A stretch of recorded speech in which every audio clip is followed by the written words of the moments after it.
install Chrome extensions on Firefox.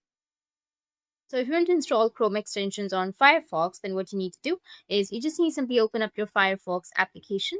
After opening your Firefox, you need to go with the three horizontal lines, which will be in the top right, and then scroll down a bit and you'll find settings. Click on settings. Now under settings, you need to go with the general section.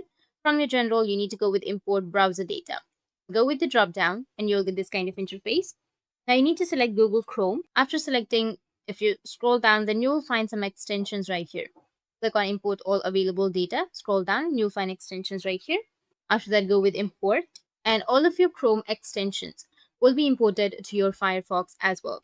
But if you don't find the extensions option right here, or if you don't find this option, then there's also another option. What you can do is just simply go with a new tab and here type about colon. Now hit the enter and then click on accept the risk and continue. Now you need to go with preference name and you need to type browser.migrate.chrome.extensions.enabled. You need to make sure that you've set this to true. Simply double click on it in order to change to true or false.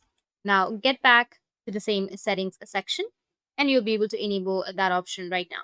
Go with import data, go with import all available data, go with extensions and go with import. That's it. And if you have any questions, feel free to comment below. Thanks for watching.